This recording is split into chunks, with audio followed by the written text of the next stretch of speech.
किसी को भी कभी भी अगर हाथ में या उंगलियों में दर्द, सुन्नपना या फिर झुनझुनी होती है तो सबसे पहले दिमाग में आता है कि वो गर्दन की वजह से है, यानी कि सर्वाइकल स्पॉन। लेकिन ये ऐसे हमेशा नहीं रहता। हाथ में या उंगलियों में टिंगलिंग या नमनेस आने के और भी रीजंस रहते हैं। तो आज की इस वीडियो में मैं आपको उसका और एक रीज़न बताऊंगी जिसकी वजह से टिंगलिंग या नमनेस होती है, वो क्यों होता है, उसके क्या क्या सिम्टम्स रहते हैं और उसके लिए कुछ एक्सरसाइजेस उसे प्रिवेंट करने के लिए। तो आज की इस वीडियो में एंड तक बने रहिए।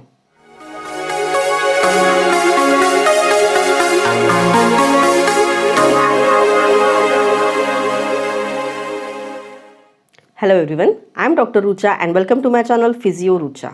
तो जैसे ही मैंने आपको बताया है कि मैं आज की वीडियो में आपको हाथों में दर्द, झुनझुनी या जो सुन्नपना है उसका दूसरा एक रीज़न बताने वाली हूँ कि वो क्यों होता है।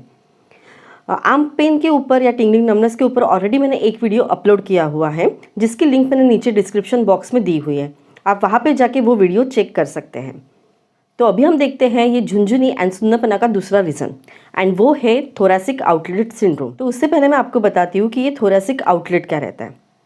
थोरैसिक आउटलेट ये हमारे जो नीचे की गर्दन रहती है और ये अपर चेस्ट वहाँ पे रहता है। वहाँ पे एक आउटलेट यानी एक स्पेस रहती है जो हमारी कॉलर बोन यानी क्लैविकल और फर्स्ट रिब के बीच में रहती है। और जो भी नर्व या जो ब्लड वेसल्स है यानी जो नसें हैं या फिर रक्तवाहिकाएँ है जो हमारी नेक से लेके हमारे हाथों को सप्लाई करती है, वो वहाँ से वो आउटलेट से या स्पेस से पास होती है। अगर कुछ भी एबनॉर्मेलिटी की वजह से, जैसे कुछ मसल टाइट हो गई है या कुछ मसल एनलार्ज यानी बड़ी हो गई है या कुछ बोनी रीज़न की वजह से अगर ये स्पेस कम होती है और उसके वजह से ये जो रक्तवाहिकाएँ हैं या नसें हैं वो दब जाती है यानी कंप्रेशन होता है उनका, तो उसे कहते हैं थोरैसिक आउटलेट सिंड्रोम। इसके वजह से जो भी हाथों का हमारा सप्लाई है वो कम हो जाता है, यानी जो रक्त संचार है यानी ब्लड सप्लाई है वो कम हो जाता है। तो ये हो गया है कि एग्जैक्टली थोरैसिक आउटलेट सिंड्रोम होता क्या है। ये जनरली वुमेन में कॉमन रहता है और अगर हम एज की बात करें तो 20 to 50 ईयर्स में ये कॉमन रहता है। तो अभी हम देखते हैं कि ये किस किस वजह से होता है। तो सबसे पहले तो कंजेनाइटल एबनॉर्मेलिटी। कुछ लोगों को बाय बर्थ ही एक एक्स्ट्रा रिब रहती है जिसे सर्वाइकल रिब कहते हैं। ये आइदर एक साइड में रहती है, कभी कभी दोनों साइड में भी रहती हैं। ये रिब की वजह से जो स्पेस है यानी जो आउटलेट है वो और कम हो जाता है और उसकी वजह से नर्व इम्पिच होती है। सेकंड रीज़न है कि कुछ अगर वहाँ पे चोट लगी, एक्सीडेंट हो गया और जो पर्टिकुलर वहाँ के स्ट्रक्चर है जैसे रिब है का अगर फ्रैक्चर होता है, कहीं डिसलोकेशन होता है उन कंडीशंस में, या कहीं भी इंजरी हुई नेक को, शोल्डर को, तो उस कंडीशन में थोरैसिक आउटलेट सिंड्रोम हो सकता है। थर्ड है जो लोग बार बार कंधे की या हाथों की मूवमेंट करते हैं, जैसे कुछ जॉब ऐसे रहते हैं या स्पोर्ट्स ऐसे रहते हैं कि जिनमें उनको कंटिन्यूसली मूवमेंट करनी पड़ती है, तो उन कंडीशन में थोरैसिक आउटलेट सिंड्रोम हो सकता है। जैसे कि जो लोग बहुत ज़्यादा देर तक कंप्यूटर यूज़ करते हैं या फिर पेंटर जो लोग हाथ हमेशा ऊपर रखते हैं, तो ये कंडीशंस में भी थोरैसिक आउटलेट सिंड्रोम हो सकता है। फोर्थ है कुछ ऐसे स्पोर्ट्स है जिसमें भी रिपीटेटिव शोल्डर की मूवमेंट होती है, उसके साथ साथ जर्की मूवमेंट होती है, जैसे कि स्विमिंग या फिर रेसलिंग यानी कुश्ती जो लोग खेलते हैं, जिम्नास्टिक में या एथलेट में ये कॉमन रहता है थोरैसिक आउटलेट सिंड्रोम। उसके बाद फिफ्थ कॉज है प्रेगनेंसी। उसके बाद आता है पुअर या फिर बैड पोस्चर। जिन लोगों को आदत रहती है कि शोल्डर झुका के, या जिन लोगों की गर्दन हमेशा आगे रहती है यानी फॉरवर्ड हेड पोस्चर रहता है, उन लोगों में ये जो स्पेस रहती है वो और कम हो जाती है और जिसके वजह से थोरैसिक आउटलेट सिंड्रोम हो सकता है। उसके बाद आता है कि अगर वो पर्टिकुलर एरिया में कुछ ट्यूमर है और वो कंप्रेस कर रहा है वहाँ के स्ट्रक्चर्स को या नसों को, तो उसकी वजह से भी थोरैसिक आउटलेट सिंड्रोम हो सकता है। जेनेटिक फैक्टर की वजह से भी ये हो सकता है, या फिर कुछ स्लीप डिसऑर्डर वगैरह रहे तो उसकी वजह से भी थोरैसिक आउटलेट सिंड्रोम होता है। तो अभी हम आते हैं इसके सिम्टम्स के ऊपर, यानी उसके लक्षण। थोरैसिक आउटलेट सिंड्रोम के जो लक्षण हैं वो उसके टाइप के ऊपर डिपेंड करते हैं, यानी क्या कंप्रेस हुआ है, यानी नर्व कंप्रेस हुई है या ब्लड वेसल्स कंप्रेस हुए हैं, उसके अकॉर्डिंग उसके सिम्टम्स रहते हैं। तो इसका सबसे पहला टाइप है न्यूरोजेनिक थोरैसिक आउटलेट सिंड्रोम। ये सबसे कॉमन टाइप है और इसमें जो नर्व रहती है यानी तंत्रिका या नस रहती है वो दब जाती है। इसका जो लक्षण है यानी सिम्टम है वो सबसे पहले तो हम कंधों में या बाहों में दर्द और कमज़ोरी महसूस होती है। इसका सेकंड है सिम्टम्स कि उंगलियों में या पूरे हाथों में झुनझुनी या सुन्नपना महसूस हो सकता है और पूरे हाथों में कमज़ोरी यानी स्ट्रेंथ कम होने लगती है। आप कुछ भी एक्टिविटी करोगे तो जल्दी ही थकावट महसूस होती है। इसके जो सिम्टम्स रहते हैं वो आते जाते रहते हैं और पर्टिकुलर कुछ एक्टिविटी की वजह से वो और ज़्यादा बढ़ते हैं। जैसे कि जब आप हाथ ऊपर लेके जाते हैं सर के ऊपर, तो वो कंडीशन में इसका जो दर्द है वो बढ़ने लगता है, या फिर अगर आप हाथ ऐसे सर के नीचे लेके सोते हैं तो वो कंडीशन में भी इसका दर्द बढ़ता है। इसका सेकंड टाइप है वेनस थोरैसिक आउटलेट सिंड्रोम। इसमें वेन कंप्रेस होती है। अगर इसके सिम्टम्स की बात करें तो इसमें हाथों में या उंगलियों में सूजन आ सकती है, या हाथों का या उंगलियों का रंग नीला पड़ सकता है, या फिर हाथों में झुनझुनी हो सकती है।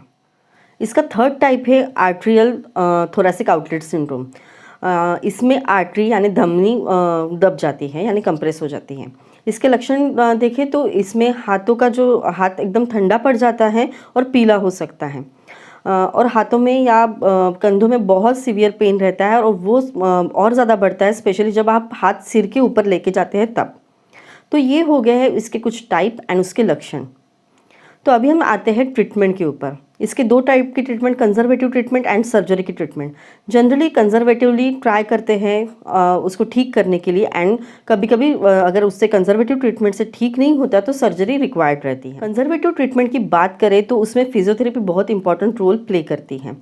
फिजियोथेरेपी में कुछ ऐसे स्ट्रेचिंग एक्सरसाइजेस है, स्ट्रेंथनिंग एक्सरसाइजेस है, या नर्व फ्लॉसिंग या नर्व ग्लाइडिंग टेक्निक्स है, जिसके वजह से ये जो नर्व इरिटेट हो रही है, कंप्रेस हो रही है, उसका प्रेशर कम होता है और सिम्टम से रिलीफ मिलता है। तो अभी हम देखते हैं पहली एक्सरसाइज जो है पेक्टोरल मसल की स्ट्रेचिंग। ये काफ़ी वेज से कर सकते हैं, लेकिन आज के इस वीडियो में एकदम मैं आपको इजी वे बताऊंगी। ये स्ट्रेच करना बहुत ज़्यादा ज़रूरी रहता है क्योंकि अगर पेक्टोरल मसल टाइट हो जाए यानी ऐसे रहे तो उसके वजह से जो स्पेस है और कम हो जाती है, and blood vessels and nerve और ज़्यादा इरिटेट या इम्पीच हो जाते हैं।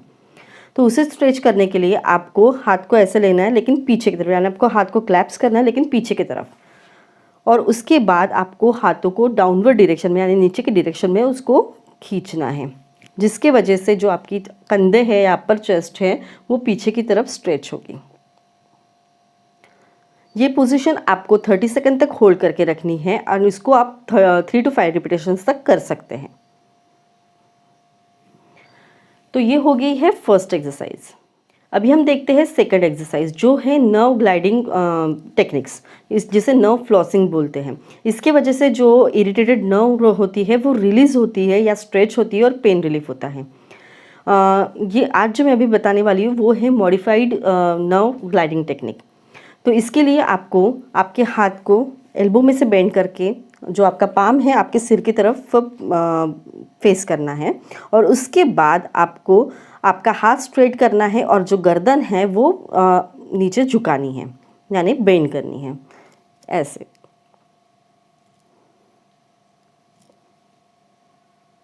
इसकी वजह से आपकी जो नर्व है वो ग्लाइड होगी एंड रिलीज होगी और पेन रिलीफ होगा।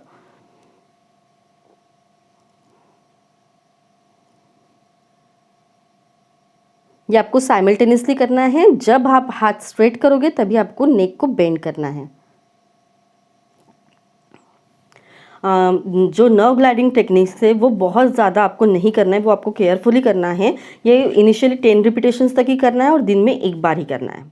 अभी थर्ड एक्सरसाइज वो भी नर्व ग्लाइडिंग टेक्निक है। इसमें आपको हाथ स्ट्रेट लेना है और उसके बाद आपको जो गर्दन है वो अपोजिट डायरेक्शन में स्ट्रेच करनी है, और जो आपका रिस्ट है वो नीचे की तरफ लेके जाने, जिसके वजह से आपके हाथ के ऊपर या नर्व के ऊपर स्ट्रेच आएगा।